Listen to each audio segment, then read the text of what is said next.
do this class is just kind of review chapter 1, kind of summarize the entire course on what we learned, maybe pick apart some pieces that you thought were really interesting, things that stuck with you. Maybe you can see if some of you have your own sort of theories on human development through the lifespan. Maybe use your own personal lives as a reference, frame of reference. Is that my group 8? Group 8? Oh, ready to go. We have 2 people. Okay. I'll lecture for a little bit. I'll give it some time. Okay, and then our final exam will be the same as the midterm. It will open up. Gonna open up maybe midday Wednesday. Open up on Blackboard. Leave it open to the end of the semester so you have enough time to complete it. And that'll be it. Make sure also to get in those course reflection papers that I put an announcement for. Everyone did pretty well on the course. So, any other questions?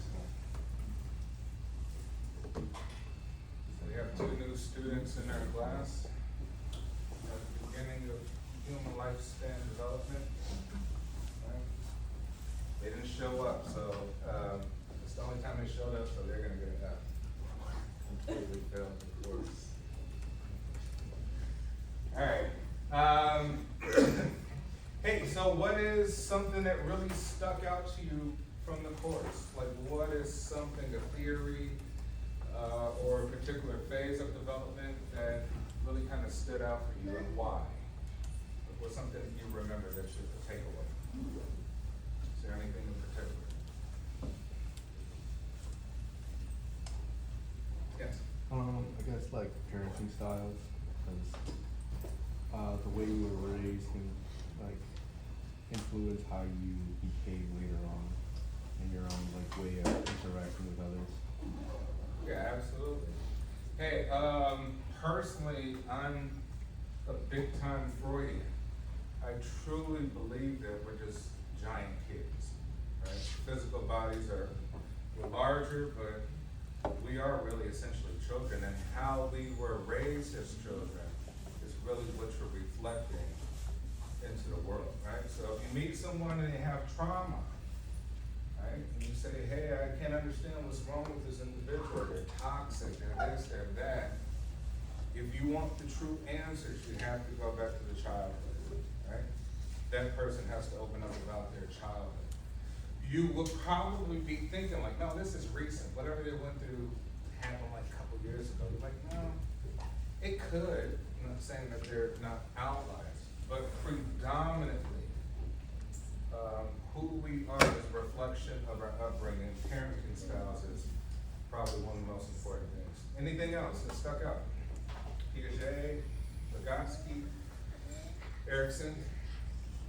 All right, so let's just kind of reflect, right? So we studied in the course physical development, prenatal. We saw the miracle of life, right? 500 million sperm, 1 egg, 1 sperm breaks into the egg. Hence we have conception, right? The different phases of prenatal development, right? The zygotic phase, all the different phases, right? Fetal phase, etc. And then we saw, hey, beyond that, go through a huge number of changes. The human brain is made to adapt to its environment. We are evolutionary beings. Our brain will adapt to whatever environment that we are placed in. So you essentially become your environment, whether you recognize it or not, right? It's not something that is prefrontal cortex related. It's something that is subconscious, right? It just happens, right? It's like a branch of a tree. Whatever environment you go through, you start to build new neural connections so that you can survive in that environment. You go to prison, right? Let's say accountant goes to prison, no tattoos, square guy comes out, tattooed up, bulked up. Like, what happened to that person? Very simple answer. Person adapted to environment. and what's the new environment in order to survive. Maybe not needing the tattoos, but it could have been a reflection, but definitely has an impact on the behavior. Go to the military, people become military minded. You go to school, you become academically minded, right? You're not criminalistic. Well, you probably wouldn't be here. You'd be out doing crimes. And then we say, hey, you know what? It's a bell curve, right? It's the bell curve of life. Life is a bell curve. Go up, come down. And you say, well, what's the greatest part? Probably about here. I say probably about 20 to 50. And that kind of corresponds with all three sort of dimensions, right? Physical, cognitive, social, emotional. You'll make your most money in your 40s and your 50s. You will make the most money in your life, predominantly, for the most part, in your 40s or your 50s. And at that stage, you're very conscious of how you spend it. You're very wise, you're very patient, right? You've already built up a career. You're not splurging, not. But in your 20s, you know, be nilly-willy with your money, right? But at the same time, like, hey, all right, I got all the money, make the most money, but now mentally and physically, I might be declining, right? It's a sad part of life. You essentially make all the money to give it back to the healthcare system, right? So you do all the cool stuff, 20s and 30s and 40s, make all this money, now you gotta go to the hospital all the time, right? They take all your money. But we say, hey, that's the physical development, right? Brain, body, you go through puberty, adolescence is a critical phase. So really what to focus on mostly is critical phases, right? We say, hey, midlife crisis is a critical phase. Adolescence, critical. You completely transform. You went from not being able to have a child, being able to produce another human being, right? It's nature's design and program to say, hey, this is maturity from nature's point of view. Cognitive development, right? Once again, that ecology standpoint, right? You become your environment. If you are surrounded, if you go to college, you're surrounded by intelligent people, you'll be forced to kind of be intelligent, whether you want to or not. You will pick up things, right? So that cognitive development, that conditioning. Back to parenting styles. We are programs of the parents. We're primarily programs of parents, schools, and our peers. Those three things. Parents, schools, peers. So schools are conditioning you, right? To these programs of how to think, history, who wrote the history, right? What are you learning? Did you learn advanced finance in 5th grade? Interesting, how come? Did you learn accounting? Did you learn business, management, marketing, banking, buying a house in high school? Probably not. Interesting, how come you did? So now you're adults trying to catch up to that. Hey, what I gotta do to buy a house, right? I don't invest, right? It's on purpose. So we say, hey, depending on what school you went to, there's a real deep impact. Some schools do teach finance in elementary schools, right? Some schools do teach it. Public schools mostly not, right? So that's why private schools are better.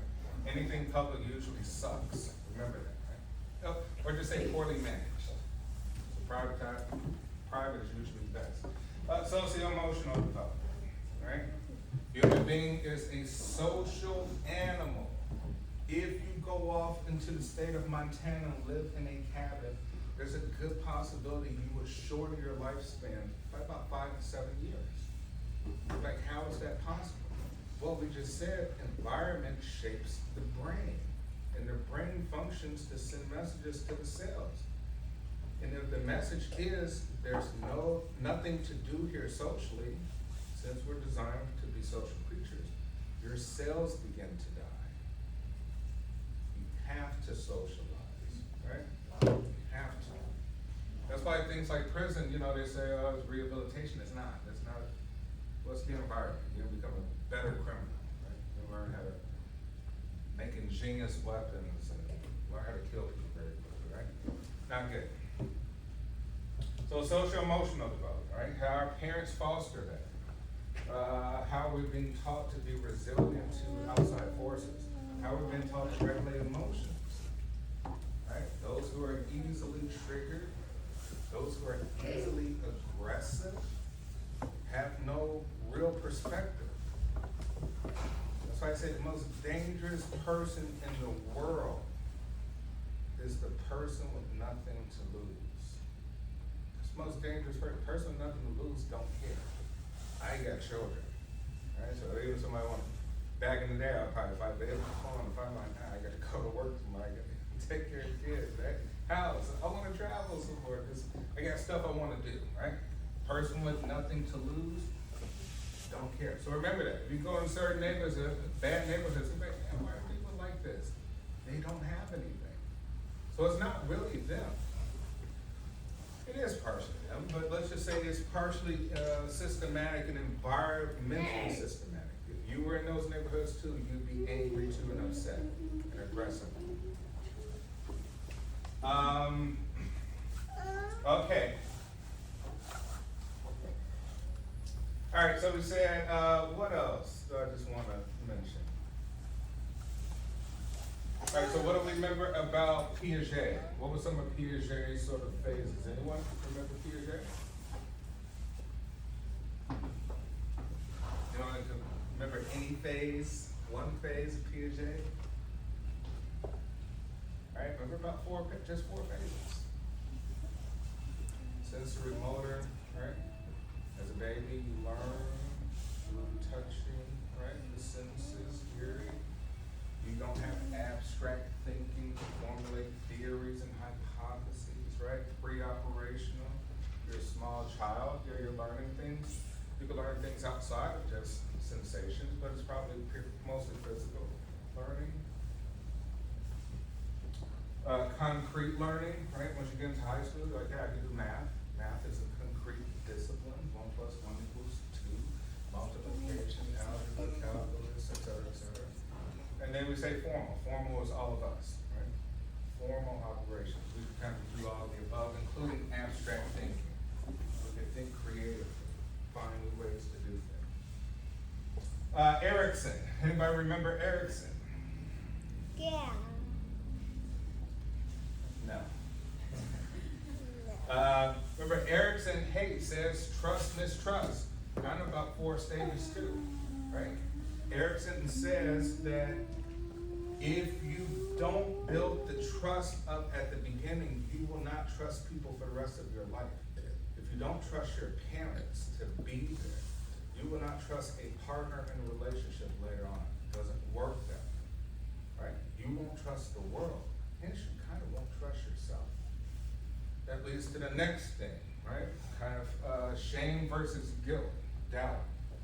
So now you say, hey, well, I don't trust people because mom and dad didn't give me a reason to. They were never here. They used me. They did whatever. I can't trust nobody, right? If I couldn't trust them, how could I trust anybody else? Those should be the only people who I should truly trust, right? So shame versus doubt. You're like, oh, man, there's a sense of shame about me because my mom and dad didn't love me to treat me a certain way. How come? How come they couldn't love me? How come they didn't want me? Right? Now you begin to judge yourself and say, maybe it's me. Maybe I'm bad. Maybe I'm messed up. That leads throughout the rest of your life. Right? Now you doubt yourself. You won't perform well at school because you don't expect to. You have low expectations for yourself. You have low self-esteem because your parents didn't give it to you. So I say, like, hey, this upbringing part is the most critical factor. Right? Piaget basically said, give me any child, I can make them into anything I want them to be. Lawyer, doctor, sociopath, whatever the case may be. It's kind of true. He said it's based on the parenting. You could raise a genius if you want to. Focus on that. That genius might not have good emotional skills, right? Einstein could barely tie his shoes. All right, and then we talked about Freud's psychosexual theory, right? Simply stated, Freud thought that human beings are meant to procreate and we're meant to compete. subconsciously or consciously, it doesn't matter. We're meant to procreate.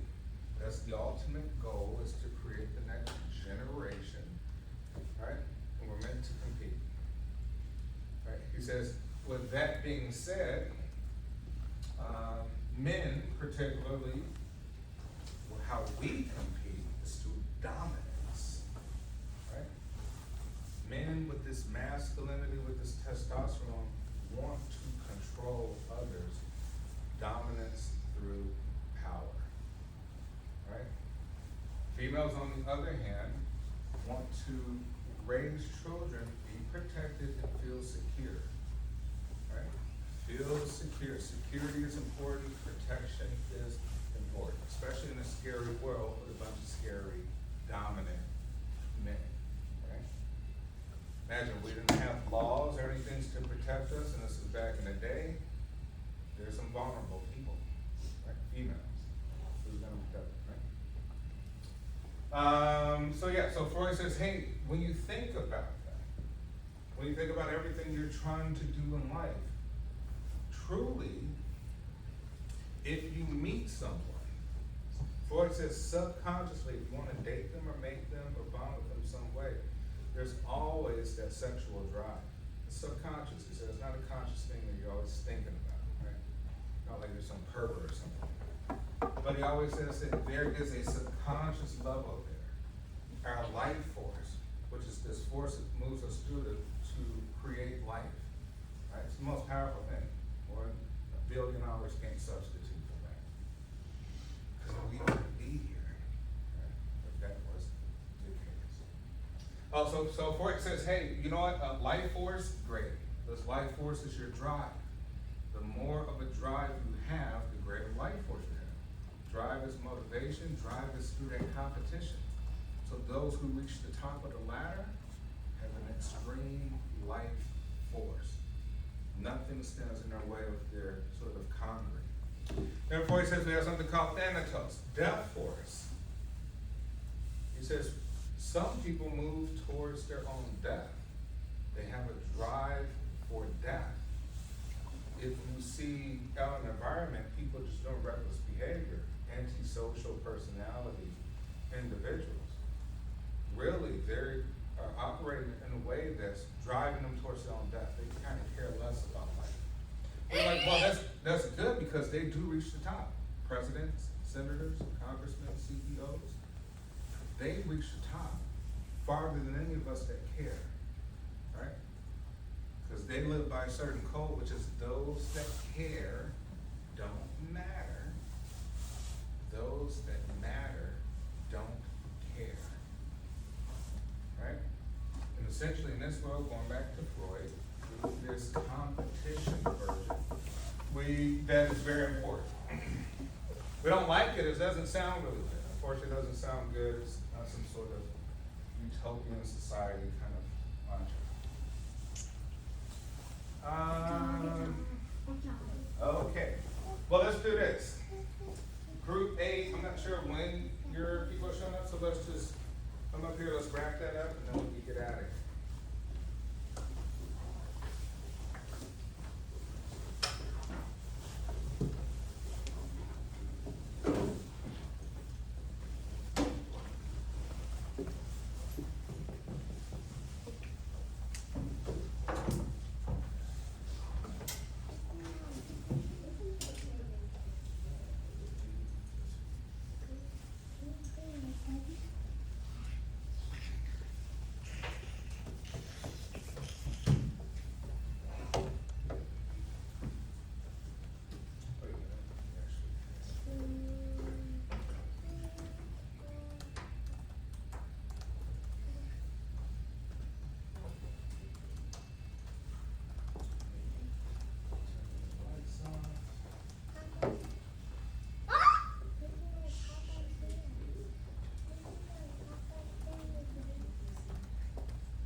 which that's known as cell differentiation.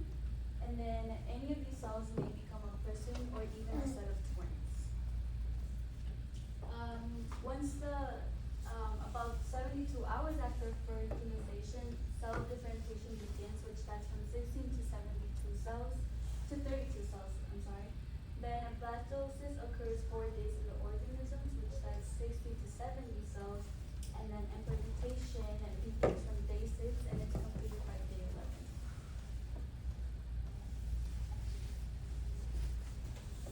So I had the stage and I went to the stage. In this stage, an embryo begins to happen at the 3rd week of conception and implantation. This is the fastest period of time where all the major organs and body systems grow. The mass of the cells that compose the embryonic disc form layers, which will lead to the development of all major organs. And here's a little picture of all the stages from the embryonic and a little bit 6 fetal age. The layers. The upper layer, which is called the ectoderm, I believe that's how you say, will come to be the skin, nails, and hair, the teeth, and sensory organs, and the nervous system. The second layer is called the endoderm, the lower layer, which will be the digestive system, liver, lungs, pancreas, salivary glands, and respiratory system. The middle layer and the mesoderm come later on the muscles, skeleton, circulatory system, and the internal organs.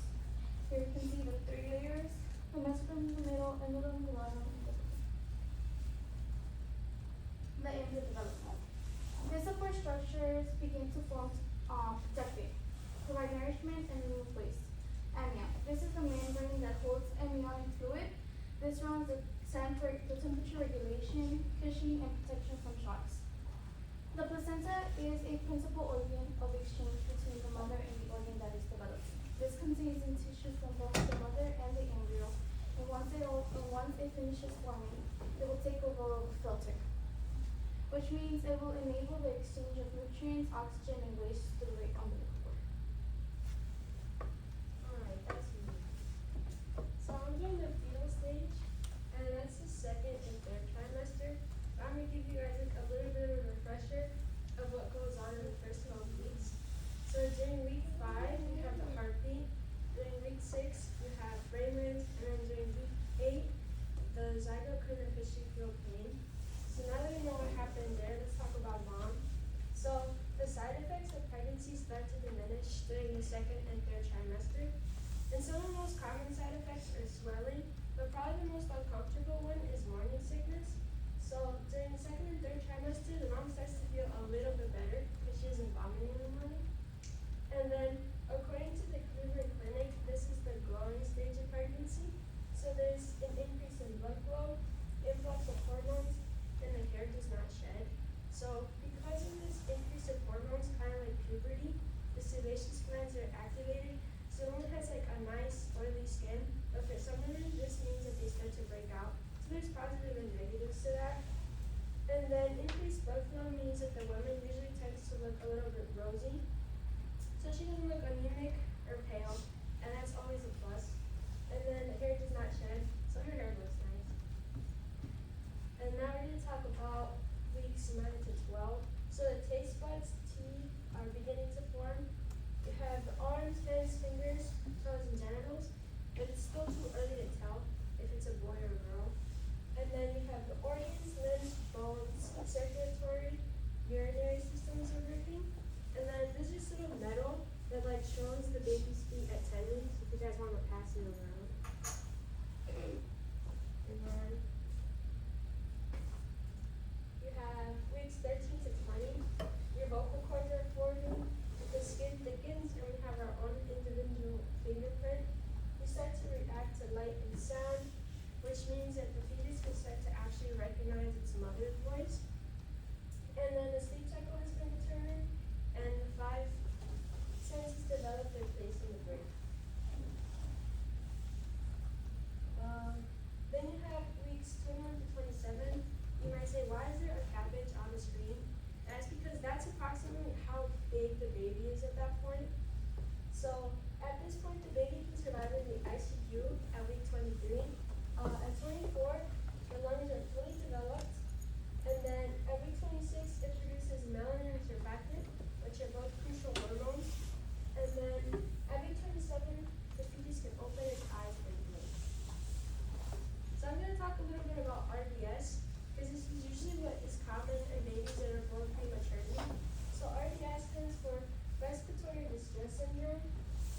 a baby doesn't have enough surfactant. So surfactant is like a foamy type of chemical, as you can see. It coats the alveoli of the lungs. And the alveoli are tiny little pouches inside our lungs so that when we breathe, all the oxygen gets collected inside of there. And when there's lack of surfactants, your lungs are more likely to collapse. Because babies' lungs don't have that, that's probably the number one reason that those babies die. So, yeah. Then we have weeks 30 to 40. So, the fetus controls its own body heat. At week 32, the baby's about 5 pounds. At week 33, the fetus's bones are hardening, except the ones in the skull, because the baby has to go through the pelvic space. So, their bones have to be a little bit malleable to be pushed through there. And then week 35, there's no more lingual, which is like little peach fuzz on them. 38, the fetus gains half a pound per week. And then week 40, the due date is usually there. Mom is just waiting for whenever baby decides to come out. And then the longer the baby's in there, sometimes they have to be induced or a C-section because it's a big baby. And then we have that little video, which I thought was cute. It's not really educational, but it shows a baby smiling. Meu pai, mas meu Deus do céu, gente. Ela tá feliz, meu Deus do céu.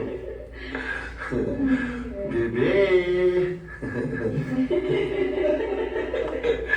Mas gente do céu. Nenê do pai. Mas meu Deus do céu, gente.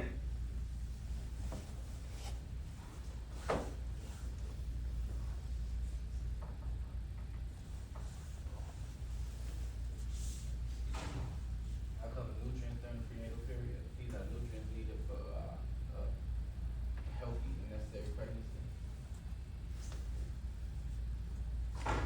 The importance of nutrients during the prenatal period. Following prenatal nutrient guidelines is crucial to the baby and the mother's health and development during the pregnancy. Maintaining proper nutrients can help prevent birth defects, lower risk of pregnancy complications, support maternal health, and reduce long-term health risks for the baby. Key nutrients on the list, and again, some of them. Folic acid. The importance of folic acid is reduce the risk of neural tube defects. The recommended intake is 400 to 800 micrograms daily. These are some of the example levels. Iron. Iron supports the increased blood volume and helps prevent anemia. Recommended intake is 27 milligrams daily. These are some of the sources. Calcium. The importance of calcium is vital for the development of the baby's bones and teeth. Recommended intake is 1,000 milligrams per day. These are some examples of sources.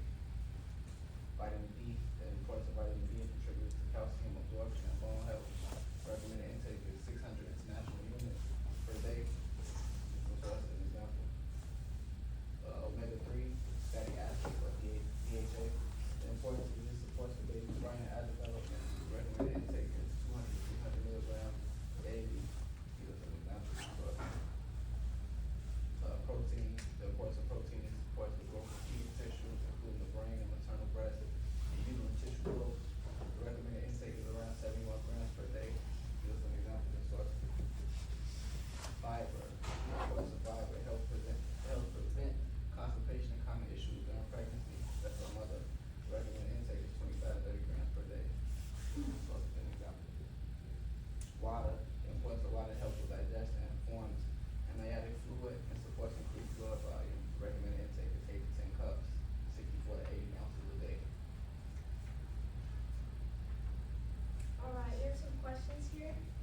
So, why is the mother's diet so important? Anybody?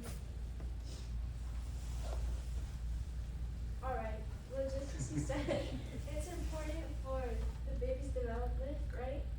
And then, what is an anatomy scan? So that's how you know whether your baby is a girl or a boy. I think I forgot to say that because I was nervous, but now you know. And then what are the 3 stages of neonatal development? So y'all remember what those things we talked about? Anybody? No takers? Okay, so you have germinal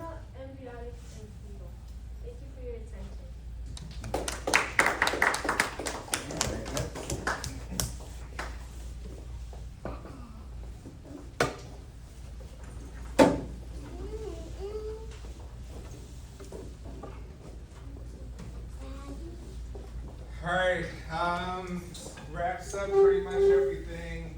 Wednesday, if you wanna come, just bring some snacks, we might just hang and talk about some other stuff. But this is really the closure of our learning experience in prenatal development. I hope